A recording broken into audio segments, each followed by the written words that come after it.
Hey there, this is Natalie, and this wasn't going to be the next video I was going to do.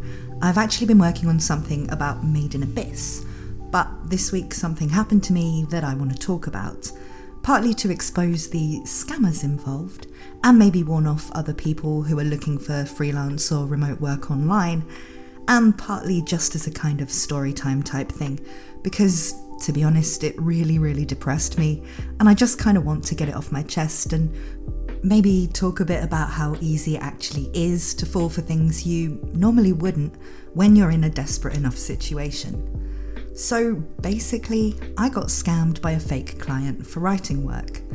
They didn't actually succeed in getting any money out of me when the time came for them to ask for money, because I didn't have any anyway. Which was precisely why I fell for the con, but they did get me to spend my entire Easter retyping and editing a whole novella Jane Austen of all people wrote when she was 14 into more accessible English, which I had to do in under 24 hours, and in the end for no money. That wasn't the worst part though. The worst part was that after months of trying to find some kind of reliable freelance work in a post-AI age, with literally no luck, despite having over 10 years of experience, I thought I finally had a project that would pay enough to solve the very immediate problems in my life. I felt relieved, and like I could actually start to breathe and look forward a bit. This job alone, if it was real, would have paid for the things I need immediately to assure my survival over the next couple of months. And there was the promise of more work to come. That was what I'd been literally praying for. You see, for those who don't know, my life went pretty badly wrong about 3 years ago when my ex-boyfriend, who I'd been living with for 8 years, broke up with me, and I had to basically move out on my own in a foreign country. I live in Italy and can no way afford to go back to the UK, where I'm originally from, where renting isn't all that straightforward. I've been renting places that are vacation rentals in the summer, but which the landlords let out for cheap the rest of the year. And so I basically only have somewhere to live for 10 months a year. The last 2 years I went to stay with my dad for the summer, but that's not an option this year for practical reasons. And so my plan was to buy a laptop, a refurbished one because I'm poor, but I need a good enough spec to make videos, and a plane ticket to somewhere I can live for cheap for a couple of months, like maybe Indonesia, and just sort of digital nomad it. Where I thought I had a forever home when I started doing YouTube, I bought a big old gaming PC and various other bulky equipment, and I haven't been able to afford anything new since I had to move out, so I'm not exactly mobile when it comes to being able to work. The fee for this job should have covered the laptop and plane tickets and gone some way towards my rent here for the remaining 2 months.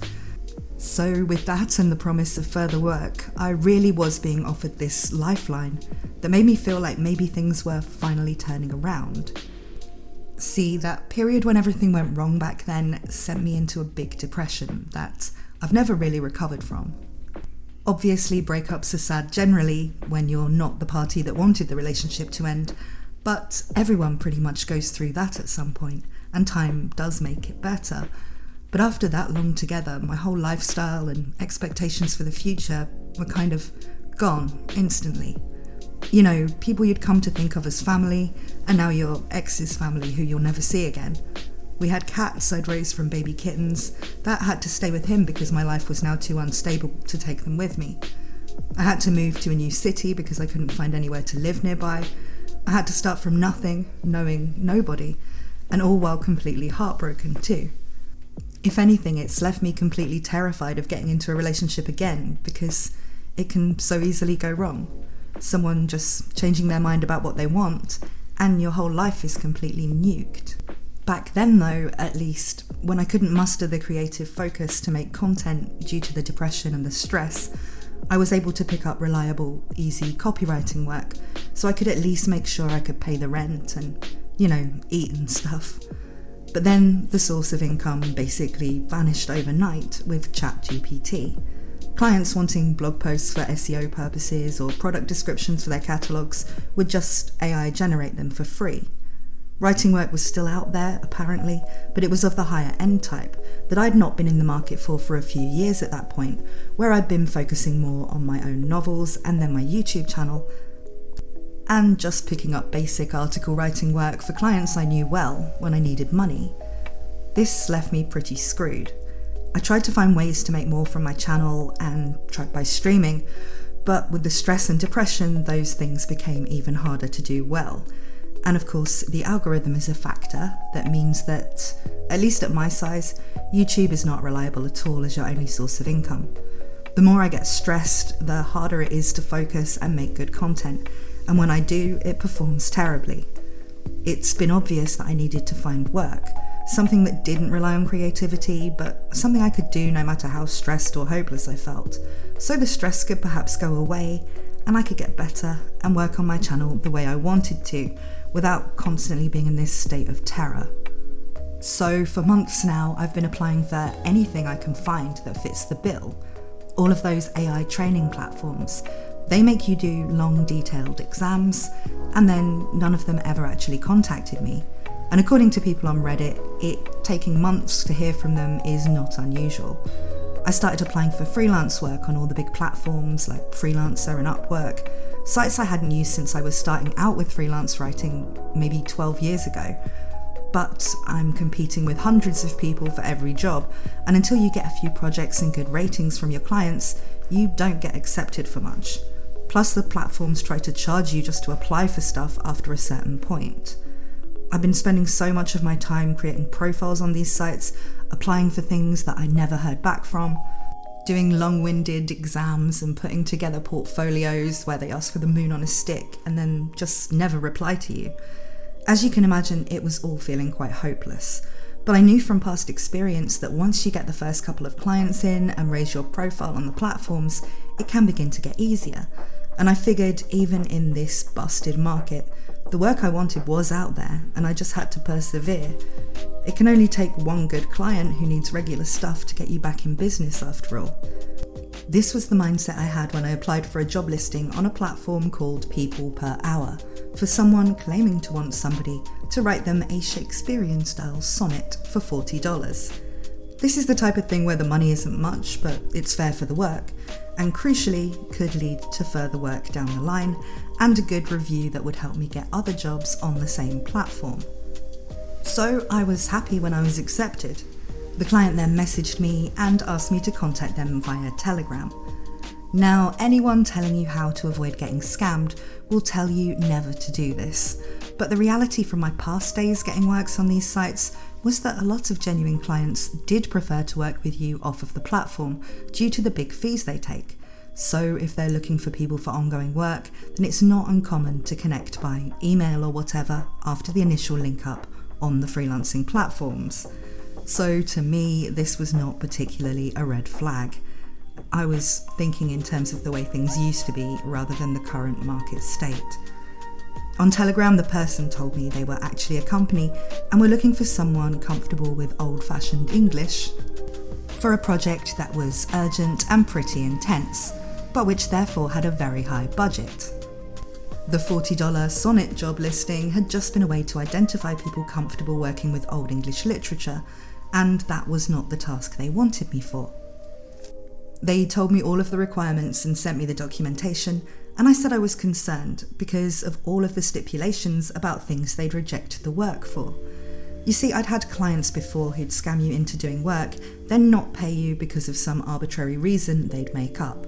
And I imagine that now in the AI age, they can easily do things like claim you used AI and reject your work, and you'd have no way to prove you didn't. This was my real concern when it came to the job being iffy, because that was the kind of dodgy behaviour I'd encountered before. But the alleged company, who called themselves Vintage Media, did seem to have a website in line with what you'd expect from a small-scale writing brokering company. The payment was high, but not too good to be true high for a specialised writing job with an urgent timeline, and the person I spoke to answered all of my questions about the technicalities of the project, well, convincingly. Despite the fact the work was going to take most of the 24 hours I'd been given, and it was a public holiday, I figured I'd take the risk and do the work.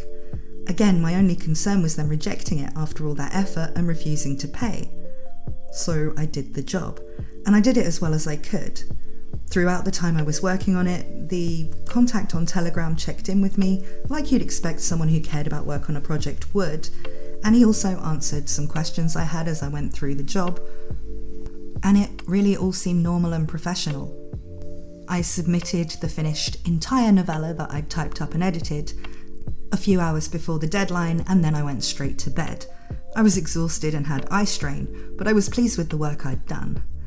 In the morning, I had a message saying they'd reviewed it and were happy with it, and so would now send payment. I was happy now because to me this was the point where, if it was going to turn out to be someone mugging me off, it would be here with a rejection of the work. But I just wasn't up on the new genre of scams, I guess. See, after asking for my IBAN number to transfer the money, the dude suddenly started on the con. An email came through from Vintage Media, though on closer inspection it was from a Gmail account.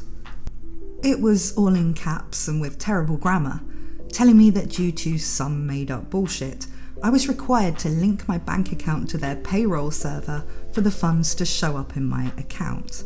This would require sending them a copy of my ID, all of my personal information, and a linking fee of $85, which would of course be refunded with my payment. Obviously, I knew at once that this was a scam, and not to send them anything. Presumably, the idea here is to get people to do a piece of work so intensive that there's a kind of sunk cost fallacy there, and they might just provide that information and pay up, rather than admit to themselves that they just did all of that for nothing. Because nobody with the skills to do this kind of work would be fooled by the wording in the email on its own. But it was just such a depressing feeling. I guess kind of like people feel when this seemingly amazing person they've been talking to on a dating app for days starts talking about crypto investment opportunities.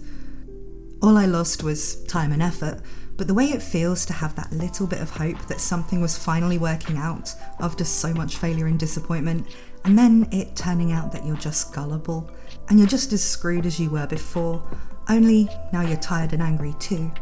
It's not a great feeling when you're already at a pretty big low.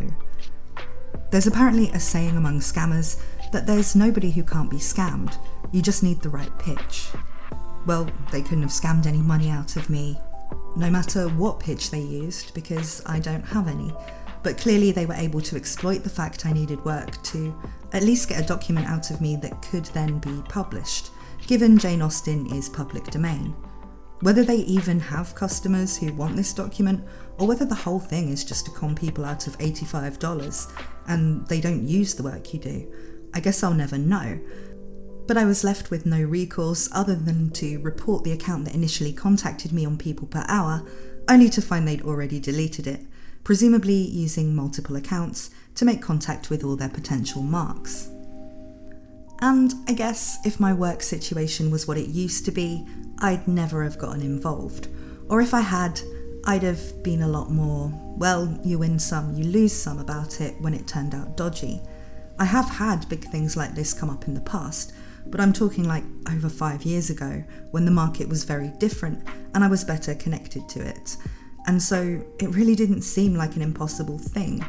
But sure, if I wasn't perpetually broke and terrified of the future, maybe I'd have been a bit less affected. Instead, it really took it out of me. Like all the depressing, negative thoughts I've been trying not to think about how hopeless things were being proven to me. The internet's just full of bastards, I guess.